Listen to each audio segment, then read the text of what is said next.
Welcome back to our next segment here on ETBU Extra on the ETBU Sportsnet at GoETBUTigers.com. Hello, I'm Mike Mitke, voice for the Tigers.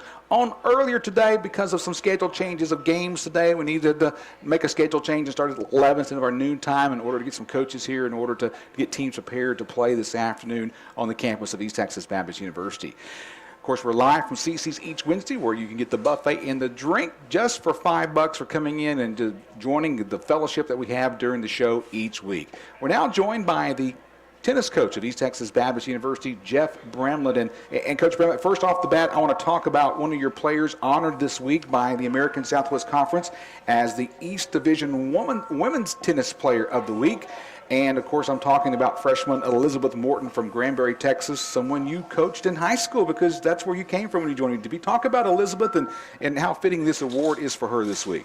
Oh, yeah. I've known Elizabeth for a long time. I've actually coached her all the way back since the 7th grade, and she did a tremendous job this week. She actually had to take over that #1 doubles without Kate this week. She teamed up with Kara Hedquist and just did not miss a beat. Kara moved up from #3 doubles, moved up to #1 with Elizabeth, and did a tremendous job for us at the #1 doubles. We were able to keep the rest of our girls' doubles lineup intact virtually, and won that #1 doubles at 8-2, and then I believe won her singles match 6-0, 6-0 at the #3 position, and was our third all-conference player of the year. And we could have, we probably could have had several more that could have been nominated for it. Jabri McLean, she stepped up, played the #1 singles position for us, and won that for us, and did a great job. And I believe she and Sierra maybe won their doubles 8-0 at the #2 doubles position, in the Eastern Conference play right now, every one of our girls, I believe, are undefeated in their positions right now. I believe we've taken one loss so far. I think we've had a girls singles loss, and that is it so far on the girls side. So they're all doing a tremendous job. But we're very, very proud of Elizabeth getting that all-conference honor. Well, I want to continue to talk about women's tennis before we move to talk about men's tennis. But as you look at the American Southwest Conference standings for the East Division, you see Texas Tyler 3-0, and then you see ETBU and Hardin-Simmons at 2-0. Kind of explain to us, how does the team qualify to get into the ASC Championship tournament? You need to finish top 3 in the Eastern Conference to qualify for that. So they virtually locked it up. Really probably with the Laterno win, but defeating the Ozarks, that clinched it 100%. And like I say, we've got Louisiana College this Friday, and we are hoping to go in undefeated this Saturday against UT Tyler, who is also undefeated, and that'd be a lot of fun to have the two undefeated teams playing each other for the Eastern Conference Championship going into the conference tournament, which will start this next Thursday. Well, that's a good motivation factor for your women's team with the possibility of winning the American Southwest Conference East Division. Oh, that'd be a big deal. That really would be, to think how far we've come from where we were last year, and that's something they've been aiming for all year long. So that would be quite a goal if they could accomplish that. Let's talk about the match that you had last Saturday in Clarksville, Arkansas on the women's side as you took on the University of the Ozarks, winning 9-0. That means all your matches you won that day. Kind of talk about some of the highlights that you saw as a coach and your players out there.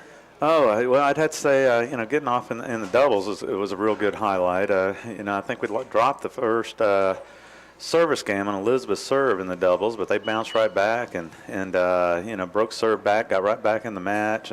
Sierra and Bree, just like they have been all year, just took control of their match right away and did not drop a game in their doubles. And then we threw together a doubles combination that we've not had together since February with Deja and with Siobhan, and put them together, and they were solid. The courts were broken up so that they were on the other end of the campus, so we weren't exactly sure what was going on with them all along. So we just had to have faith that they were going to reel in that victory, and they did. They won that 8-3, and they were solid all fall long, and they had a great tournament in the Shriner tournament back in February. So we knew we could put that combination together, and that they would do a great job. Deja Ella has just been a real find for us this year as a freshman, and Siobhan, She is just always such a good sport and offers just such tremendous leadership on that team, and we knew she'd be a real steadying hand for us out there at the 3 double. So they got us off to the 3-0 lead,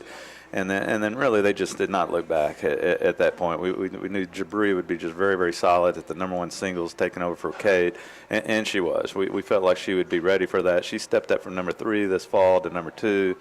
And has been winning virtually every match for us at 2, and felt like she'd be ready for us at the 2 spot. We've moved Sierra up, has been solid at 3. We bumped her up to 2, and just bumped every person up. Like I said, Elizabeth won 0-0 at the 3 singles. Kara Hedquist bumped up from 5 to 4. Deja's been doing a great job at 6. We moved her up to 5, and then Siobhan has been an alternate for us, and we felt like all along she could have been playing 6 for us this year, and she proved that. Did a great job at the 6, and we were able to just put pretty much all of our coaching into the boys' matches, which we knew that they would be having an absolute war out there in the boys' match, and that we'd have to probably pull off a pretty good upset to win that one. So we really did not even have to give the girls too much more attention at that point. They just kept their focus like they have all year and took care of business. Well, the good news about women's tennis at ETBU right now, as you heard Coach Bramlett say, they have a chance to win the East Division with match wins over Louisiana College on Friday and UT Tyler on Saturday. We'll talk more about the upcoming matches on Friday in just a moment, so I want to switch gears and talk about the men's tennis team. As you went up to Clarksville, the men's team, they were so close in that match, and I know that they were disappointing not to come away with the win, but talk about some of the great play that you saw from your men's tennis team as they played the University of Ozarks in that match on Saturday. Well, they probably had the best match. Probably played about the best that they've played all year long, honestly. I mean, we played Ozarks. I mean, they could be very, very well maybe the top men's team in our conference besides UT Tyler. We knew that men's doubles team, they went, I can't remember, 3 or 4 rounds deep into the ITA tournament. We knew that was going to be a tough match for us at the number 1 boys doubles, and it was. And we dropped it. We played well, but we dropped it. They had a tough 2 team, which we defeated. We felt like we could get that win at the 2. 3, we were up almost the entire match, and we were up at 6-5 at one point, and ended up dropping it 8-6, and had an opportunity to go up 2-1 in the doubles, and that honestly probably could have given us enough of a lead to have won the match. The other matches that we knew we had to win the dual match were one of the top 3 singles. That's been the strength of their team all year long. Tyler had a great match at number 1, just could not quite reel it in. They just flat out played us at number 2. And then Aaron Longoria maybe had the best match that I've ever seen him play, or that Coach King's ever seen him play. And Coach King's coached him at Temple Junior College. And he ended up winning that match in straight sets, and it was just a tremendous sport throughout it, with them questioning calls, quite a bit. He just kept his composure and really kept his focus throughout the match, and reeled that win in. And we knew we had an opportunity at that point. Scott at number 6 was in control of his match. Jonathan Castan wins the first set in record fashion, wins it 6-0. We never worry about Laramie. Laramie just goes out there and takes care of business. He loses the first set. We're still not worried. We knew Laramie's going to figure it out. And sure enough, Laramie wins the second set in the tiebreaker. But we end up dropping a close second set at number 4 boys singles, and ended up losing that one in 3 sets, which means Laramie had to play a tiebreaker for the third instead of playing the third set out. Laramie plays the third set out. Typically, I've never seen anybody beat Laramie in a third set, because he just grinds, he wears you down, he lobs, he gets every ball back. He just gets underneath your skin. Anybody that's seen Laramie play, whether you're playing him in basketball, ping pong, tennis, it doesn't matter. He'll get underneath your skin. So it really boiled down to us being able to pull out that 4 singles, and Jonathan gave it his all. Played one of the best matches he's played all year long. Was doing a lot of things that we've asked them to do as far as trying to close out the net and finish the points off, and it just wasn't quite there. They had a player at number 4 that's been very, very successful for them this year, they did everything we could ask for of them. It was just right there for the taking, and they'd beaten Laterno the day before 6-3, we almost pulled off the upset, which would probably put us in the conference tournament.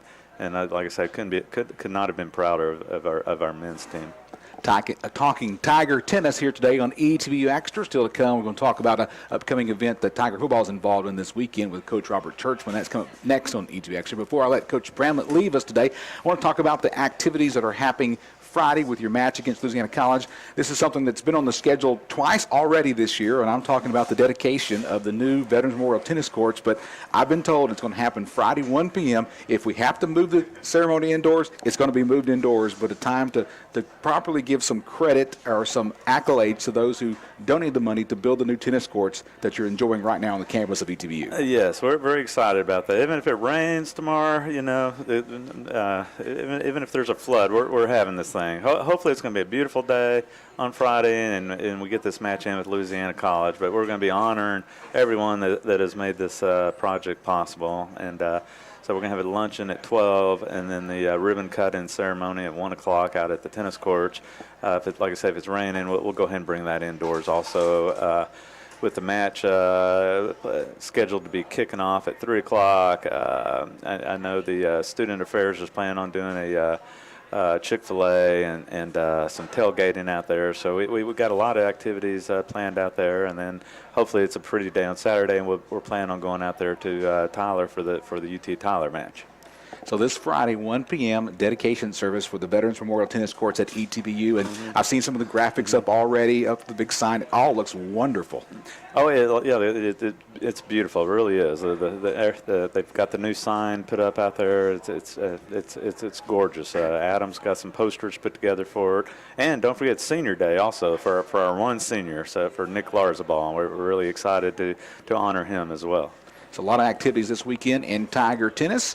And, of course, you can find all the information you need about Tiger Tennis at goetbtigers.com. Any final words from you, Coach Bramlett, before we let you go finish your lunch, which I interrupted like I did Coach Hood just a while ago? That's all right. I think I see everybody over there eating my pizza. So, but I thought Jared had enough pizza anyway. But no, I just hope to see everybody out on Friday and appreciate the support. All right, Coach Bramlett, thank you for being a guest today on ETB Extra Talking Tiger Tennis. Hello, I'm Mike Midkiff here on goetbtigers.com, ETB Sportsnet. We're live from CC's as part of the ETB Extra show. A little bit earlier than normal this week because it makes some changes in schedule due to some changes of game starts today. But we're glad to be here just an hour earlier, and you can join us each Wednesday during the time of the show. We get the buffet and the drink for just $5. That includes the drink. Well, coming up next on ETB Extra, we're going to visit with one of the Tiger football coaches, Coach Robert Churchman.